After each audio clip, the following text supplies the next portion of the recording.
जो सर्वोत्तम है हमारे देश की लोकशाही में, उसका दर्शन आज यहां पर हम लोगों को हुआ। और हमने महसूस किया कि ये जो राष्ट्रपति का चुनाव 18 जुलाई को होने जा रहा है, वो आज यहां पर पीपुल्स मूवमेंट बन गया।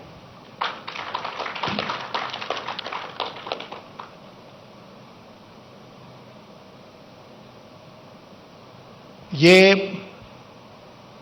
राष्ट्रपति का चुनाव मेरे लिए उस लड़ाई की श्रृंखला में एक कड़ी है जो कई वर्षों से मैं इस सरकार के खिलाफ लड़ रहा हूं। मैं बहुत आभारी हूं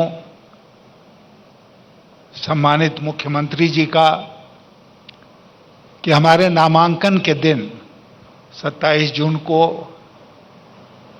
इन्होंने अपने मंत्री के.टी. रामाराव जी को भेजा था दिल्ली, और उनके आने से हम लोगों को बहुत बल उस दिन प्राप्त हुआ था।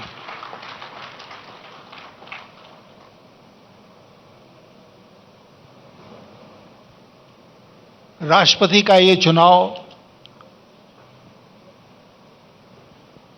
बहुत असाधारण परिस्थिति में हो रहा है, और इसीलिए शायद इस बार का चुनाव कुछ विशेष है।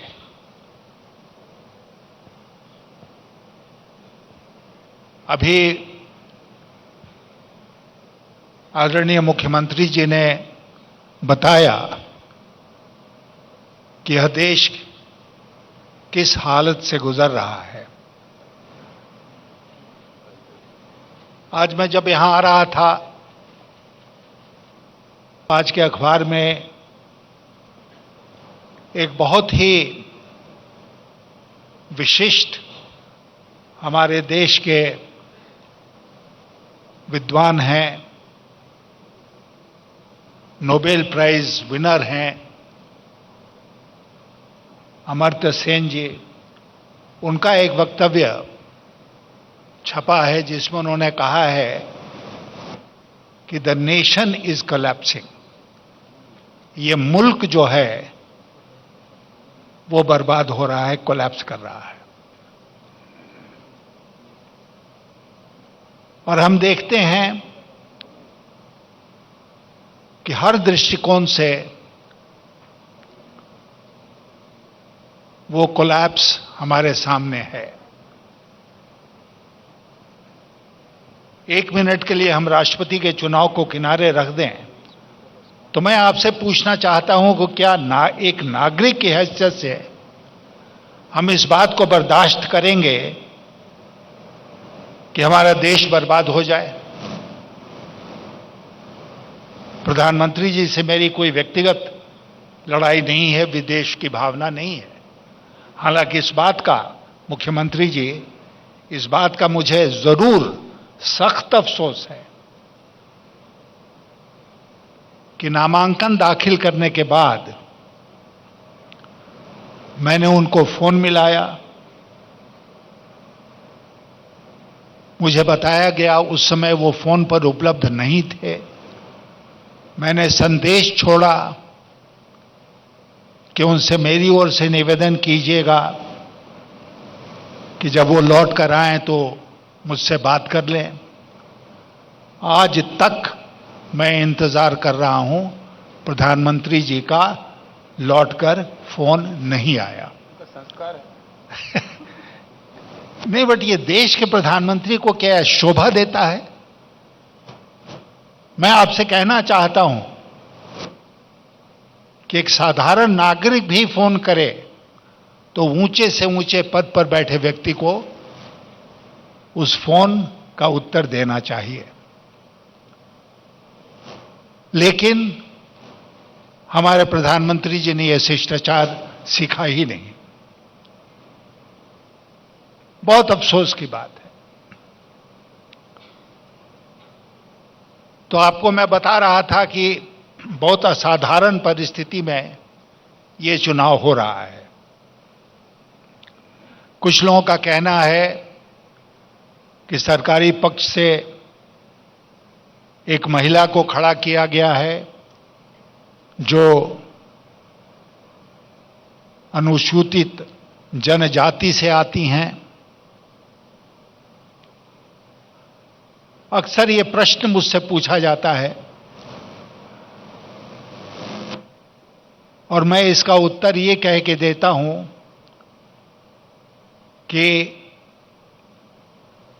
ये जो चुनाव हो रहा है इसके बारे में सर्वानुमति बन सकती थी। It was possible to forge a consensus. लेकिन वो जिम्मेदारी किसके ऊपर थी? वो सरकार के ऊपर थी कि वो सबसे बात करते, आदरणीय मुख्यमंत्री जी से बात करते कि हमारी ये सोच है, आपकी क्या सोच है, कैसे सर्वानुमति बनाई जाए। लेकिन उन्होंने ऐसा नहीं किया और इसलिए ऐसा नहीं किया कि वो सर्वानुमति में, कंसेंसस में विश्वास करते ही नहीं हैं। वो विश्वास करते हैं कॉन्फ्रंटेशन में, टकराव की राजनीति पर चलना चाहते हैं। वो अपमानित करना चाहते हैं दूसरे लोगों को और इसीलिए उनके डिक्शनरी में कंसेंसस नाम का शब्द ही नहीं है।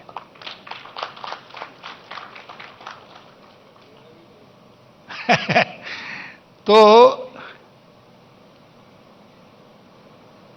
मैं आपसे पूछना चाहता हूं, एक बहुत ही प्रगतिशील और बड़े प्रदेश के आप प्रतिनिधि हैं, क्या हमारे देश में यही चलेगा? क्या एक तरफा सब कुछ होगा? क्या दूसरे की इस देश में दूसरे का की कोई इज्जत नहीं रहेगी?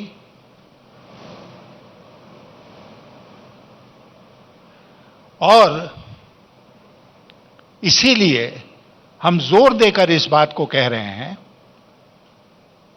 कि ये दो व्यक्तियों की लड़ाई नहीं है आज राष्ट्रपति का चुनाव। ये दो व्यक्तियों के आइडेंटिटी की लड़ाई नहीं है। ये एक विचारधारा की लड़ाई है, एक आइडियोलॉजिकल बैटल है और उस लड़ाई को हम आपके सहयोग से लड़ रहे हैं। और जब हम लड़ाई में जाते हैं तो हम इस बात की चिंता नहीं करते हैं कि सामने जो हमारा प्रतिद्वंदी खड़ा है उसके पास कितनी बड़ी तलवार है, उसके पास कितनी बड़ी फौज है। अगर हम सचमुच अपने कॉज में बिलीव करते हैं तो हमारे पास जो भी औजार होगा, जो भी हथियार होगा, उस हथियार से हम उस दुश्मन का मुकाबला करेंगे। आज हमारे देश में यही परिस्थिति बन गई है। कल सुप्रीम कोर्ट का एक फैसला आया, बहुत सारा ऑब्जर्वेशन उसमें है। एक मीडिया हाउस है जिसका नाम है ऑल्ट न्यूज और एक जुबैर साहब हैं जो उसको चलाते हैं। ये आरोप लगाकर कि वो देश में वैमनस्य फैला रहे हैं, उनको जेल में बंद कर दिया गया। लेकिन भारतीय जनता पार्टी की उस प्रवक्ता को जिसने जहर फैला दिया इस देश में, उसके खिलाफ कोई कानूनी कार्रवाई अभी तक नहीं हुई है। क्या प्रधानमंत्री जी हैदराबाद में जब भाषण देंगे तो इस पर प्रकाश डालेंगे? प्रधानमंत्री जी जैसा मुख्यमंत्री जी ने कहा, गला फाड़ फाड़ कर भाषण देते हैं, हर विषय पर बोलते हैं, मन की बात करते हैं, लेकिन इस विषय पर बिल्कुल खामोश हैं।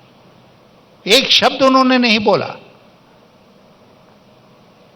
अमेरिका के राष्ट्रपति ने जब एक स्कूल में कुछ बच्चों की मौत हो गई थी तो वो तुरंत देश के सामने आए और उन्होंने अपनी बात रखी, अपना अफसोस जाहिर किया।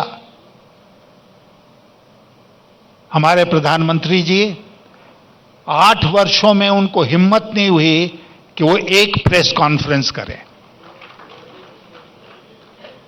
सारा संवाद एक तरफा है।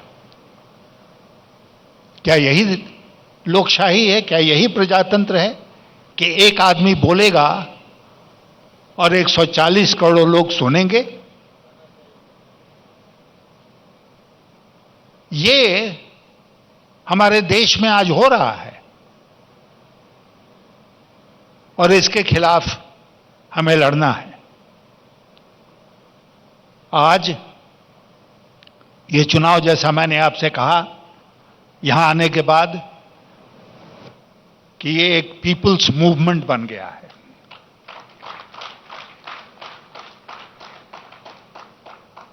इसका नतीजा कुछ भी हो उसकी चिंता हमें नहीं है, लेकिन मैं इतना आज के दिन कहना चाहता हूं आप सबसे और सम्मानीय मुख्यमंत्री जी से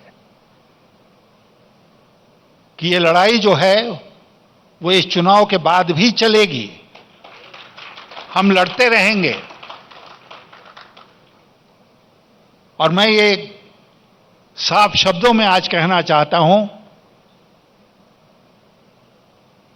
कि आपके आदरणीय, हमारे आदरणीय मुख्यमंत्री तेलंगाना के जो हैं, इनके साथ मिलकर हम लोग इस लड़ाई को लड़ेंगे पूरे देश में।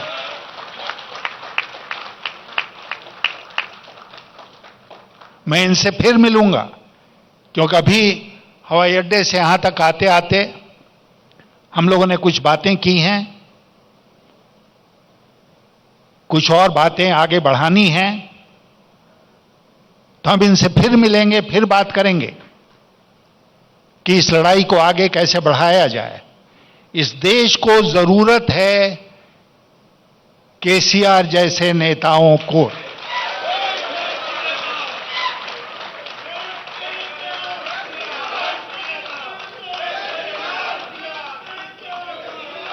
और मैं इसलिए इनकी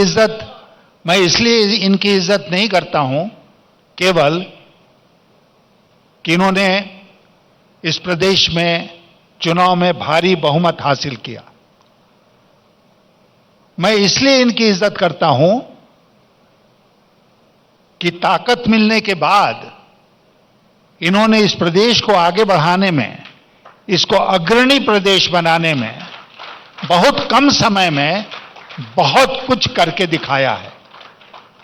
ये एक मिरेकल है। Telangana is a miracle today. It's a miracle state.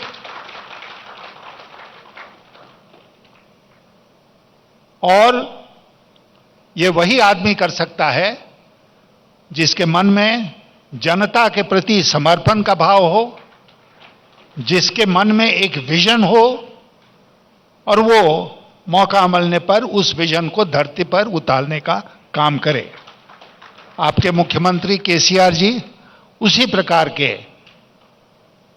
व्यक्तित्व हैं।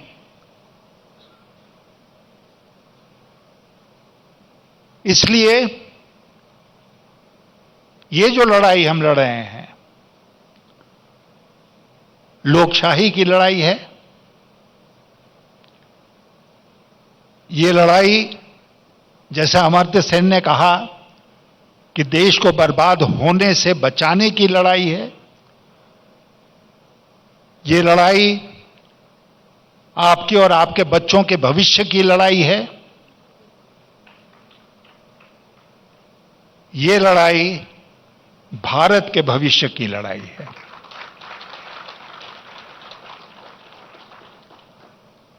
और आज इस स्थल से, इस शहर से हम उस लड़ाई की शुरुआत कर रहे हैं। केवल चुनाव राष्ट्रपति का अपने आप में बहुत मायने नहीं रखता है। कोई न कोई चुनकर राष्ट्रपति भवन जाएगा। अक्सर पत्रकार हमसे पूछते हैं, आप राष्ट्रपति भवन में जाएंगे तो आपका प्रथम कर्तव्य क्या होगा? और मैं उनसे जोर देकर कहता हूं कि मेरा प्रथम कर्तव्य होगा इस देश के संविधान की रक्षा करना, उसके मूल्यों की रक्षा करना, इस देश की लोकशाही की रक्षा करना, प्रजातंत्र को बचाकर रखना। यह चुनौती है। कल ही ना प्रधानमंत्री जी का भाषण है यहां पर, लेकिन मुझे पूरा विश्वास है, मैं आपसे आज कह के जाना चाहता हूं, जितने प्रश्न आदरणीय मुख्यमंत्री जी ने पूछे हैं उसमें एक का भी जवाब वो नहीं देंगे। वो इसलिए नहीं जवाब देंगे कि उनके पास जवाब है ही नहीं। He has no reply. And that's why he will not answer a single question which has been posed to him today by the Honorable Chief Minister.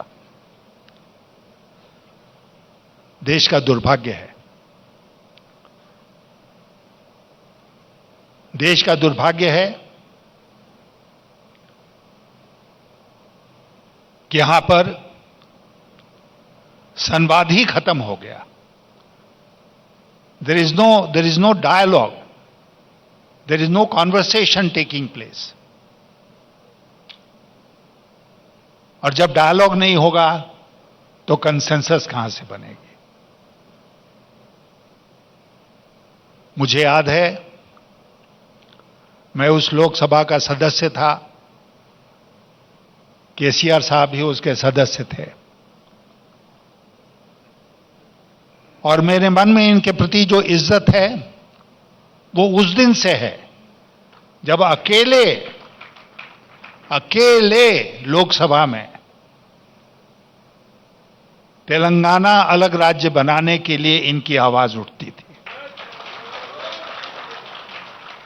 और सचमुच में